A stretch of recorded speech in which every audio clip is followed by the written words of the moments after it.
Un saludo a alumnos del Instituto de Filosofía de esta modalidad a distancia. Estamos en la asignatura Historia de la Filosofía Moderna y vamos a hablar de Baruch de Spinoza, de su filosofía. Me parece bien grabar este video en 3 bloques, donde estudiaremos primero la modernidad y el racionalismo como el fundamento y el contexto histórico de la filosofía de Spinoza, donde hablaremos de esa comparación con algunos conceptos claves que Spinoza toma de Descartes, pero al mismo tiempo nos permitirá hacer algunas distinciones. En el segundo momento vamos a hablar de lo que es la metafísica o la ontología de Spinoza. Digo metafísica o ontología porque los autores especialistas en Spinoza, algunos hablan de que Spinoza ha hecho metafísica, otros hablan de que Spinoza ha hecho ontología. Yo prefiero hablar de una ontología porque Spinoza va a ontologizar lo que es el concepto sustancia, que es igual a Dios, y esto igual a la naturaleza, para poder explicar cómo todo su sistema. Desde el momento en que Dios es igual a la naturaleza, estamos hablando de una ontologización. Posteriormente cerraremos con la parte de la antropología, donde Spinoza hablará de la concepción del hombre, un hombre racional, pero donde la teoría de las afecciones es fundamental para comprender al hombre. Si Spinoza, sí es verdad que para él el hombre es racional, pero la afectividad juega un marco muy representativo en la concepción que Spinoza tiene del hombre. Bien, pues comencemos con lo que sería la modernidad. Y de esta hay que decir que muchas de las ideas de este periodo histórico, a principios del siglo XVII, a mediados del siglo XIX, son gestadas durante un momento que puede considerarse como un periodo de crisis histórica. Cuando decimos crisis, queremos decir desconfianza hacia el pasado, duda acerca de las soluciones, del desestima y desprecio de ellas. Es una búsqueda inquieta de nuevos planteamientos, de nuevas soluciones y de nuevos valores. Esta crisis viene gestada por varios acontecimientos de ese momento en el que podemos resaltar los descubrimientos geográficos que dibujaron una idea global del mundo, la invención de la imprenta que permitió un mayor acceso a los nuevos conocimientos, la reforma luterana que denunciaba los excesos materiales y el despotismo de la Iglesia Católica como una institución opresora, la renovación del giro copernicano respecto a la posición astronómica de la Tierra girando alrededor del Sol, el progreso de los métodos experimentales de investigación con la intención de conocer el fundamento de las leyes naturales en los fenómenos de la naturaleza, y el auge de un capitalismo comercial que reagrupaba las clases sociales en Europa, entre otros. Bueno, por supuesto que esta necesidad de replanteamiento que exigió un nuevo contexto va a alcanzar el conocimiento filosófico, exigiéndole también una reestructuración de sus cimientos con la intención de lograr mayor fiabilidad en la certeza y la verdad. Esto ya lo vimos durante el primer bloque de la modernidad, de la introducción, y de alguna manera también el contexto que introducía a la filosofía de Descartes. En la modernidad, la propiedad racional que alguna vez predicó Aristóteles del hombre toma gran relevancia y es llevada a una radicalización en el sentido de que se identifica la naturaleza del hombre con su razón misma. En tanto que la realidad toda podía y debía ser comprendida de manera racional, es decir, que todo debería ser o volverse o entenderse desde esta razón humana. Ahora digamos que el misterio del ser podía y debía ser iluminado con la razón, y si no, pues debería ser excluido como una parte fundamental del conocimiento o ser suprimido. La razón será entonces el artífice mediante el cual se fundamenten los planteamientos filosóficos. Introduciendo a Descartes podemos ubicar el pensamiento de la filosofía como fundamental en lo que Descartes va a generar. Descartes se presenta como esta línea divisora que permite distinguir la actitud y el objeto de estudio de la filosofía medieval, que estaba caracterizada por una actitud de fe, teniendo como objeto de estudio a Dios y el alma, y la distingue de la filosofía moderna en cuanto a una actitud crítica que tiene como objeto el conocimiento.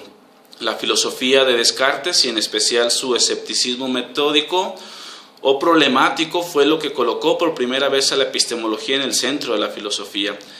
El escepticismo metódico exige a Descartes la búsqueda de un método mediante el cual se reconstruya la manera de hacer filosofía. Esto le implicó a Descartes un análisis nociológico.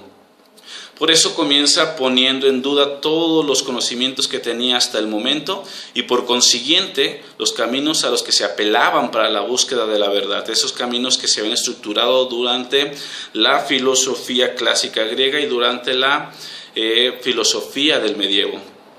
Descartes elabora el análisis nociológico desde lo que se conoce como la duda metódica, y significa que metodológicamente quiere empezar y empieza por dudar de la veracidad y aún de la posibilidad de todo conocimiento. Esa duda es universal, es decir, se extiende a todos sin excepción, a la realidad de Dios, a las realidades del mundo, al propio yo y a sus pensamientos. De modo que revela en la meditación primera que había llegado a dudar de las razones fundamentales de todo lo que se había enseñado y de todo aquello que él había tomado como asunto de la más digna creencia. Esto es, había descubierto que había llegado a dudar de que en realidad él mismo existiera, de que el mundo existiera y de que Dios mismo existiera. Descartes pensó que utilizando la luz natural de la razón podría aclarar sus dudas y así llegar a la verdad.